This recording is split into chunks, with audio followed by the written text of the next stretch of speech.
कहते जब तक चीज दूसरे के रहते तब तक तो बड़ा कीमत रहता है और जब यापन हो जाता है तो कर चाहिए मनई होए चाहिए वस्तु होए ओकर कदर अपने आप कम होए लागत है। अच्छा पहले के काका दादा हरे बिटिया विदा करे तो समझाई के विदा करत रहे हंसी खुशी रहू सुख में रहू तब तो हमारे घरे आओ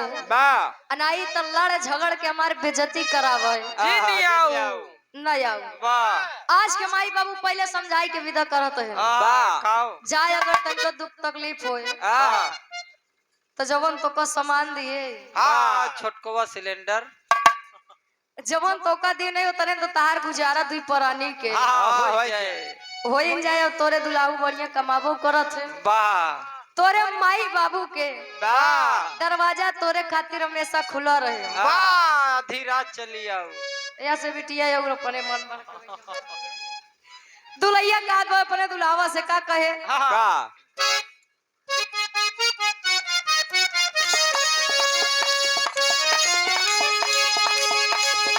राजा पहिले नियन नहीं मानेला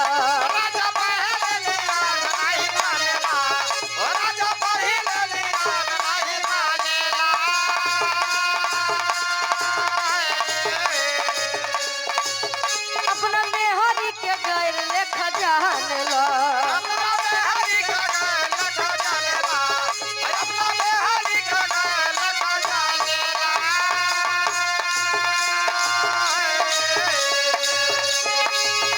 राजा पहिले नियन नहीं मानेला अपना मेहरी के गैर लेखा जानेला कमी भइल बोलम तोहरा प्यार में चीज है कहूँ सिंगार के नया आनेला तब मर्द कहे अरे सिलवट पर छुड़िया फोरे लुए जा सिलावट पे छुरिया फोरा लुया जा सिलावट पे छुरिया फोरा लुया जा अरे सिलवट पर छुड़िया फोरे लुए जा तय अपना राजा जी के दिलवा काहे तोरे लुए जा अपना राजा जी के दिलवा काहे तोरे लुए जा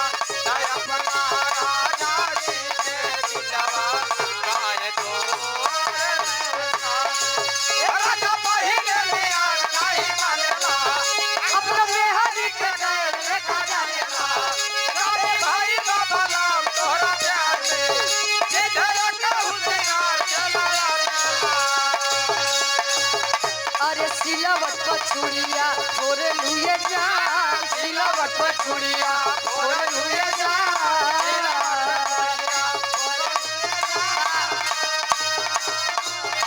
तय अपना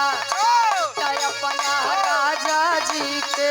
दिलवा काहे तोरे लुए जा अपना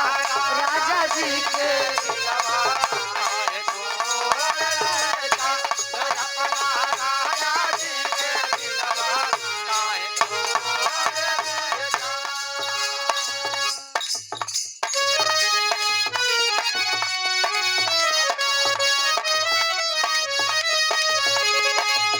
बड़ी ताल का मचाए भाई रे कोनो दुल्ही अपने दुल्हा से कहे का कहे एगो चुमवो ले जा गाल में संग दिला बोले जा रुमाल में वाह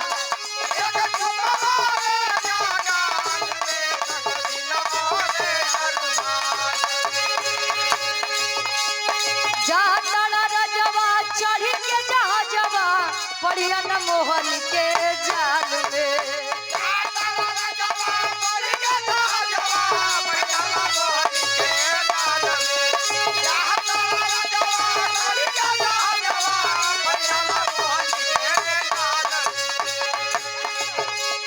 जहाँ तारा रजवा चढ़ी के जहाँ जवा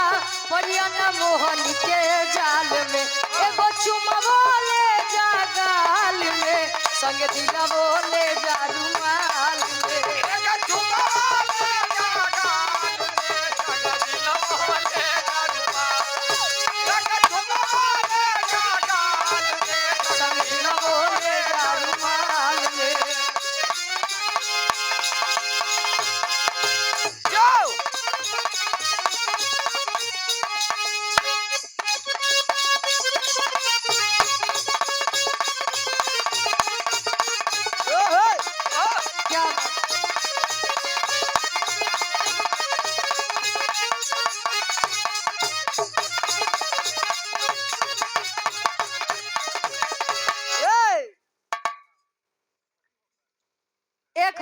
तरफ से छोट सा लोकगीत जोने उपलक्ष्य में यहाँ सबके दर्शन दीदार करे के मौका मिले बा। कातेन देवी देवता के दर्शन जब चाहे तब कैले मंदिर में मूर्ति अस्थाई बा,